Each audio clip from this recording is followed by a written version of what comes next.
All right. Welcome to the Chasing Goalposts podcast, where we share personal finance, investing, and business insights with a community of active income earners looking to achieve their own goalposts.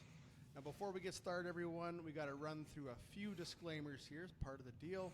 So the first one is the content provided on this podcast is for informational purposes only and should not be construed as advice.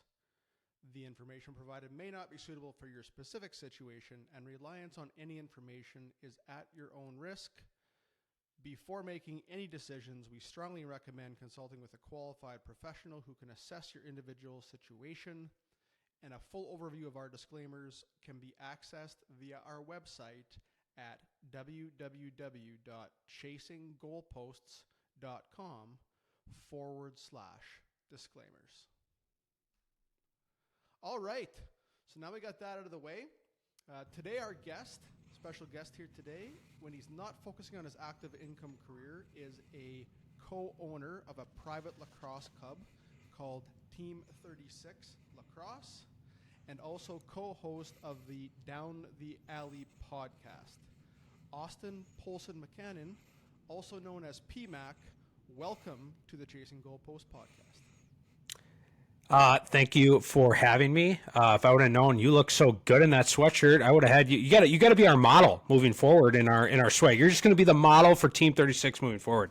I like it. We can work on the contract here after that for a little swag model here. So I do have the gear on today, and I am representing by design. So I don't know if you look better or sound better. You're dialed in, especially for your second episode. Are you in your second, or you've got a couple banked before I get released?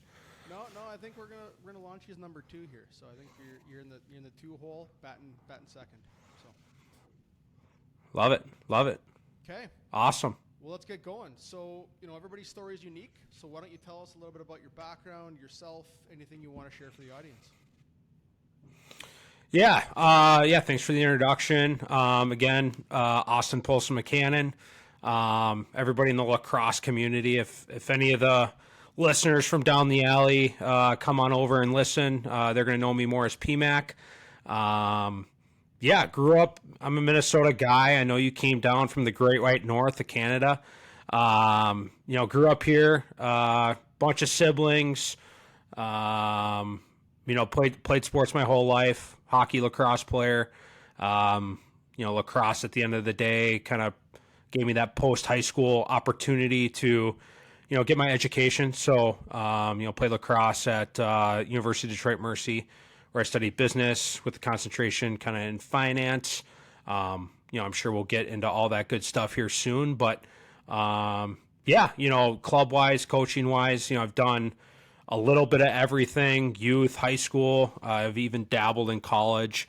Right now focusing in, I'm back at my alma mater, Prior Lake, coaching high school, running the 36 Lacrosse Club, and all things fun. I'm sure we'll dive into everything a little bit more as we go here. No, it's great. So kind of start off on the active income side, right? You're kind of your 9 to 5, your W2. I mean, what does that look like to date? What kind of roles have you spent your career in to date? I've done a few different things. Right off the bat, when I was in college, was interested in the markets right off the bat. Interned in kind of wealth management. My first role out of college was on a wealth management team. Like I said, loved the markets, loved investing. It's just kind of, you're in the know, right? You're paying attention to everything. And then business wise, I jumped into coaching, jumped into 36 lacrosse kind of, right away out of college. I was doing it, in college as well. Year out of school, went all in on the business. Things were going great until 2020. A little thing called COVID hit. It was an absolute roller coaster. We maintained, we're still rolling obviously, but, kind of coming out of COVID, I wanted to, for a variety of reasons, turning 26, healthcare, getting married, expenses going up, I going all in on coaching was cool, but, got back into kind of the corporate America thing. met you at one of my roles. I got into the ag industry kind of on accident. Had a buddy in ag.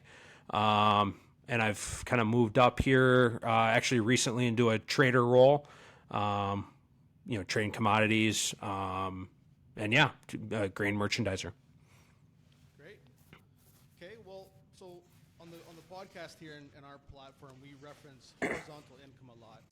We think of horizontal income as supplemental income to your active income, right? And so ultimately over time, as you build out systems, your horizontal income streams become mature, then it ultimately becomes passive.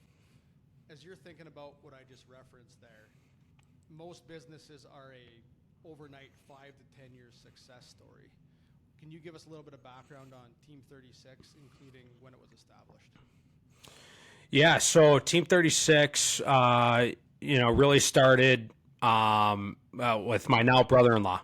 It started by 6x6 training in about 2013, so about 10 years ago.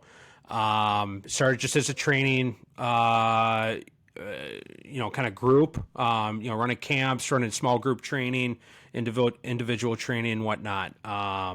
Shortly thereafter, my now wife joined.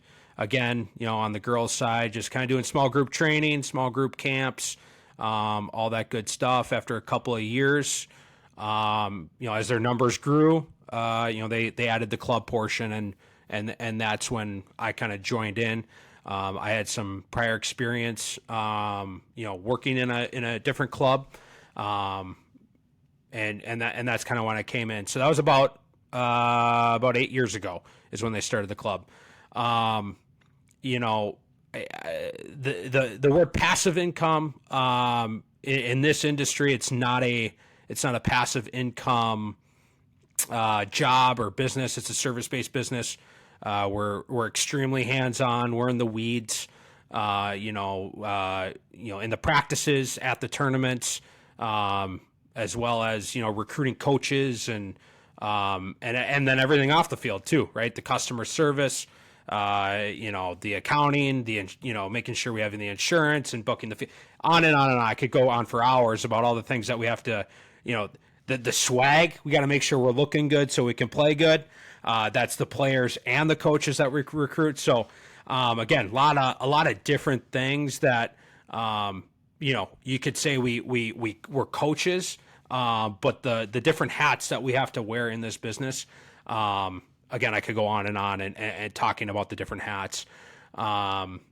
So yeah, is that a good kind of first reaction? I'm sure we'll talk about different things on that, but, this business, I guess coaching in general for me, my quick history, it's always been kind of a side hustle, right? When I was a student, maybe it was paying for rent when I was at college, saving up money in the summers, coaching some teams, maybe my beer money while I was back at school.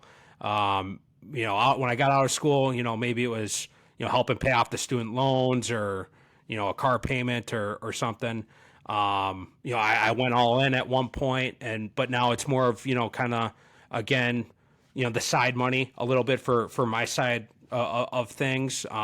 It's my wife's full-time job still.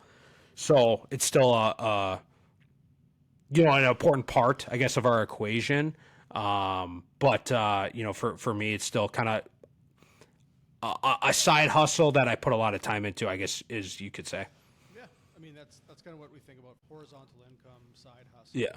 And so I think over time, as you build that club up, hopefully it becomes a little bit more passive, but it's probably more horizontal today than anything, right, to your active income career. So. Yeah, and I know you and me have talked about, off air, right? Like talking about, dividend investing or, different, stock markets and things. From my time in wealth management, still super interested in that. Still, dip my toes in that with, extra income.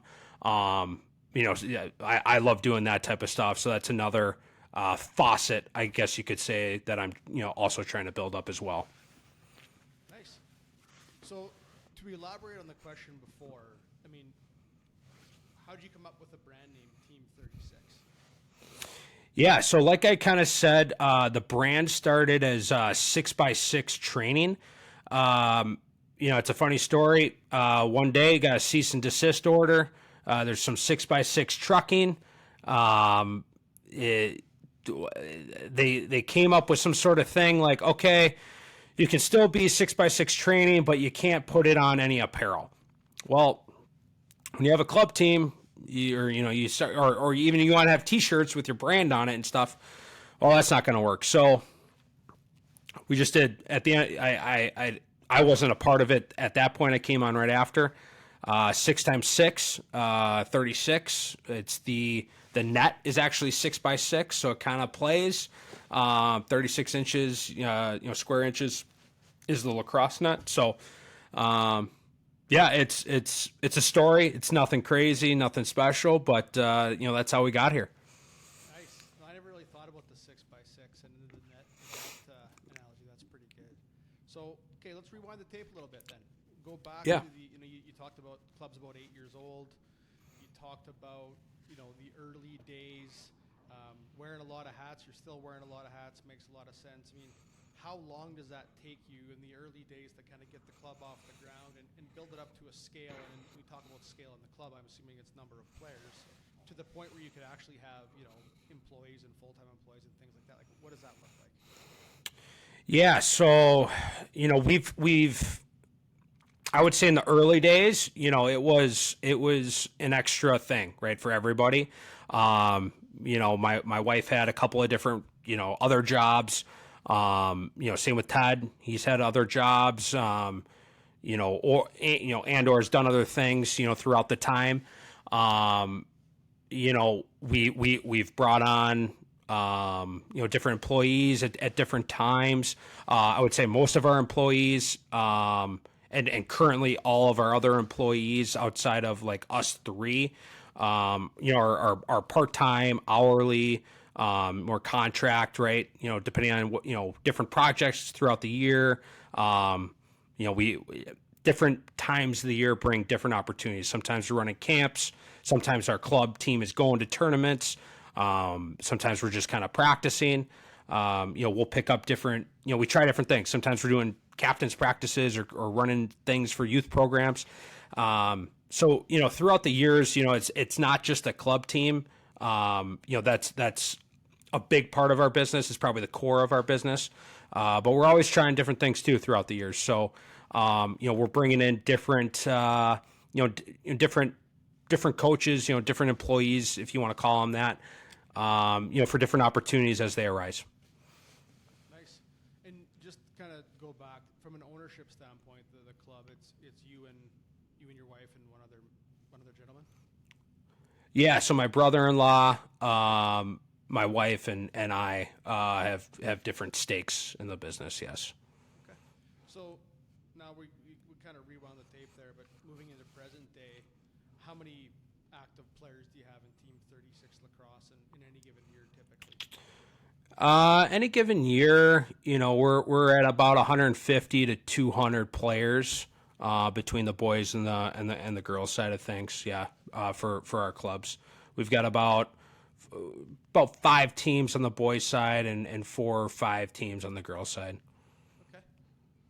So in the past, I know we talked a little bit about this, but you had referenced that some of the additional value you guys bring to the table is developing players, for the collegiate level, advising throughout the recruitment process, and probably most importantly, developing young men and women for the next phase of their lives. And as you and I have talked about in the past, I'm a huge advocate of that, being from athletics. I think there's a lot of parallels between business and sport. Maybe you can give us some examples, obviously not sharing names, but giving us some examples of what you've seen at Team 36 and how maybe some of the experiences your players have had, and that's prepared them for either the college game or the next phase of their life.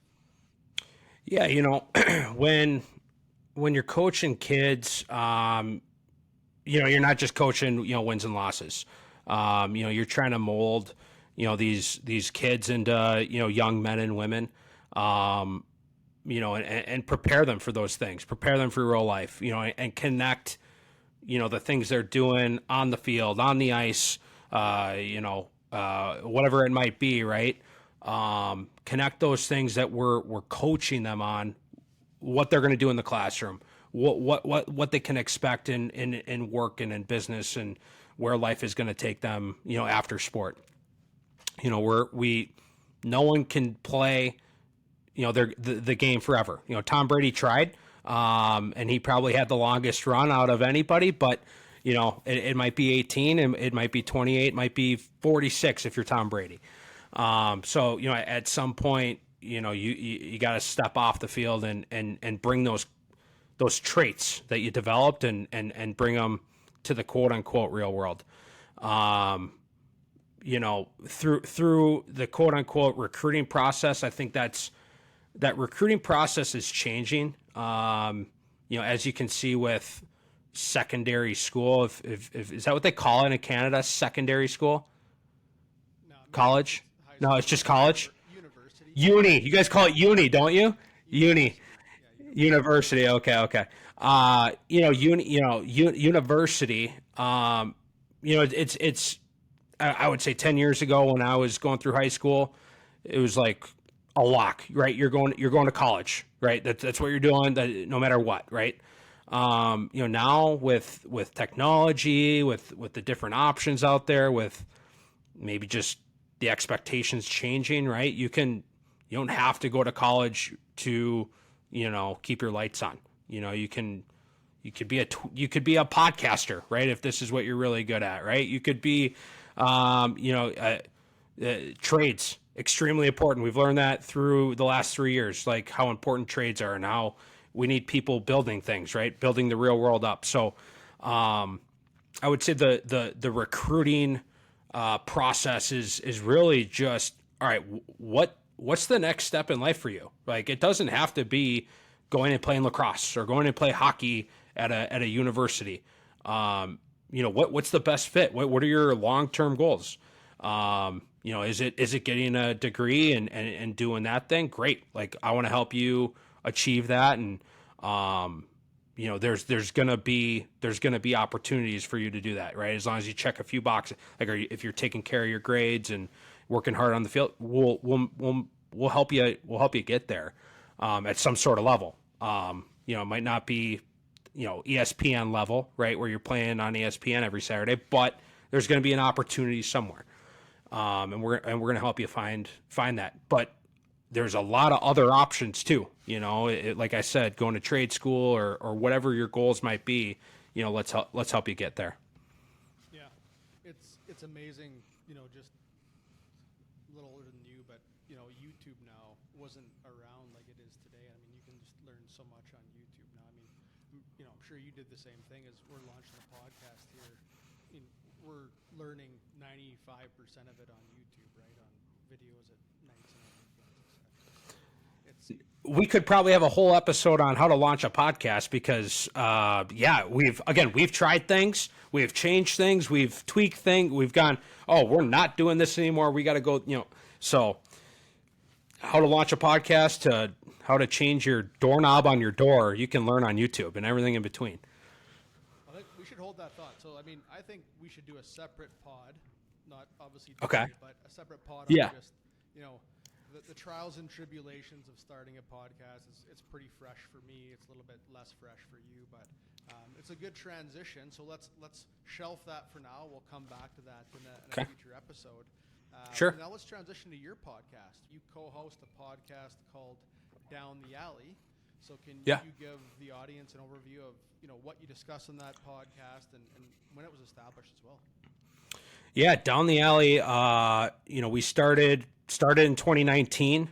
When I guess in my memory, that's when podcasts were starting to kind of pop off, and I don't think I'd listened to too many podcasts before that point. And at that time, we had our own facility, lacrosse training facility, and we'd be sitting around the office and.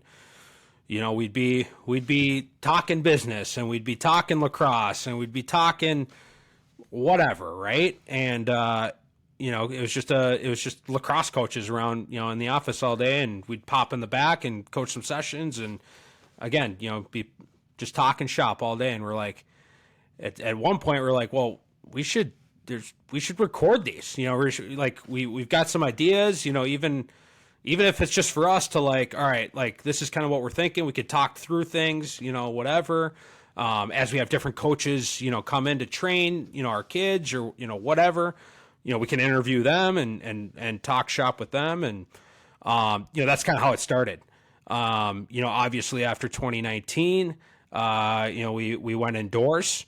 We transitioned from in-person, interviews to, kind of remote interviews like we're doing now. We don't have our facility anymore. From there, we've kind of honed in on the Minnesota lacrosse talk for the most part. In the off season, we'll interview, coaches in the area. We've interviewed some college coaches. One of the coolest interviews I've done actually was in December of 2019 at it's not there anymore, but the Hard Rock on Las Vegas on the Strip.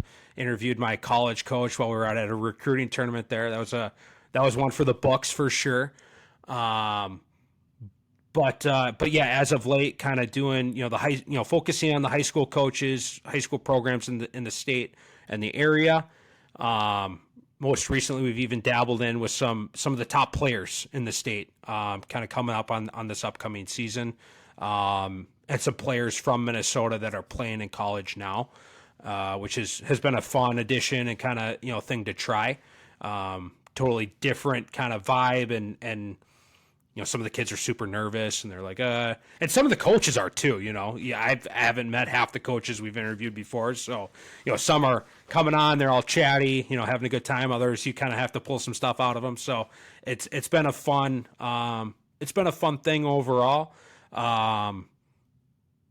And then during the season, I would say kind of our peak would probably start in February as we do, kind of the 8 weeks before. We break down the 8 sections and we do a deep dive into each section, and really, start gaining the hype, around the state, for the upcoming season and all season long, right? There's upsets that happen, and we'll do some interviews, and, we're just breaking down games, and, who's going on hot streaks, who's underperforming, who's making a comeback, all that type of stuff, scores, players that are, going off, and, recapping the season as it happens. So we've got some ideas for this upcoming season. Some tweaks. We try to make tweaks every year to make it a little bit better. With the podcast, we've done a couple of tournaments. And last year we hosted our first Down the Alley Coaches Summit. We've got our second one coming up on February 17th. We're just getting all the coaches together. Again, in the surrounding area, we've got, I think, 5 boys coaches, 5 girls coaches speaking on various subjects, topics, and schemes. And then we're adding in, one of the tweaks that we did is we're adding in a kind of a networking social situation after the main event. And, again, just getting all the coaches together, learning, meeting each other, networking, and having a fun day. I think you're over 100 episodes now on Down the Alley, aren't you? Yeah, I think as of this recording, I think we're 125, 125 in. So since 19, so you're 4 years-ish in? Yeah, 4 years-ish in. I would say the last 2 to 3 years, we've gained the traction. It definitely took a couple years to get it going. All good things take time, that's for sure. So in addition to Team 36 Lacrosse and Down the Alley, you'd mentioned earlier in the pod about the apparel business. Why don't you elaborate a little bit on the business there and what you've learned in that business? I've learned it's not hands off. That's a whole nother, can of worms to go down. The apparel business, right? It's the apparel part of the club, lacrosse and sports in general. I'm sure, you experienced it as a hockey player, right? When you got, your new team sweatshirt, your new, we call them shooter shirts in lacrosse, right? And all your team swag, right? How fired up are the boys? Yeah, it's a bragging right for sure. You're walking onto the Yeah. bus with your trackie. Yeah, it's a big deal. So, we tried different vendors, big, small, everything in between. And had some good things, had some bad things, some good experiences, bad experiences. So we took a stab at just kind of bringing it in house, right? To try to control some of the variables around that, because it is, it's an investment, right? It's a big investment every single year for the players, for the families, and for the business, right? And for the brand. Like it's a brand thing too. So you want it to be a good experience for them. You want stuff to be done right, on time, et cetera. So that is something we brought in house. We called it 36 Threads. Again, it's kind of part of the umbrella for 36 Lacrosse. Okay, nice. So as we wind things down here a little bit, one of the questions that we like to ask our guests on the Chasing Goalposts podcast is, what are you chasing? Yeah. I saw this, and it's been something I've been thinking about even before, like, I knew it's not a New Year's resolution for me to figure this out. It's been something I've been trying to dial in, I would say, over the last 6 months, probably. I didn't call it my goalposts until recently. But I'm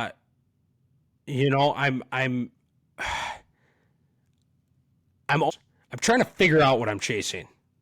You know what I mean? Like, I'm trying to figure out what my goalposts are. I'm trying to dial that in, and at least for the near term, I've come to what I'm calling the core four. I'm really honing in on my core four. I'm trying to dominate my core four, and really, like, in 2024, I'm trying to kill these four things, and excel in 36 Lacrosse. We're not the biggest club, we're not the baddest club, we're more of a boutique club, and we want to make this like the best experience this year. So that's one of my cores. Prior Lake Lacrosse. Prior Lake is where I grew up. It's the city I'm been coaching at for now over 10 years. I've been a part of the youth program and the high school program, both as a player and a coach. But for the last 11 years as a coach. So really trying to give back. Make that the best experience possible for our players. My day job. I know this is more a podcast about the extra kind of curriculars outside of your 9 to 5, but in the past year I took a big step in my 9 to 5, so that's also cores that I'm trying to excel at, learn more about, do better, really, without lack of a better sentence on how to describe that, but trying to learn more about this industry and improve myself in that core, and then back to the household, just trying to excel in kind of these four walls, and be a good husband, be a good dog dad, all that type of good stuff. So right now my goalposts are the core four right now. Core four. I like the way you put that. That's great. Well, listen, man, the conversation today has been really insightful. We've went through Team 36 Lacrosse, Down the Alley Pod, 36 Threads, covered a lot of ground here today. Just for the audience, if anybody wants to get a hold of you, pick up some swag on the hat or connect with you, what's the best way to get a hold of you, whether that's LinkedIn, email, subscriber to the pod? Let the audience know. Yeah, LinkedIn. I'd love to connect with you guys. I think it's just my name on there, Austin Polson-McCannon. Down the Alley Pod, if you want to check that out. I think it's just like at Down the Alley Pod on, Twitter and Instagram. Down the Alley Pod on all the podcast platforms. And then Austin PMAC, for any the other socials if you want to connect with me personally. No, sounds good. We'll when we launch this, we'll drop that information, or a few of those handles anyways, into the Perfect show notes, and that way people can reach out and get a hold of you. But listen, man, it's been awesome. Thanks so much for your time today, and keep chasing. Thanks for having me. I think this is my first time being a guest on a podcast, so this is kind of weird, kind of fun. Hopefully I did okay, and the viewers. Hopefully we shoot your viewership up on podcast too. Absolutely, man. Thanks for your time. Cheers. Cheers.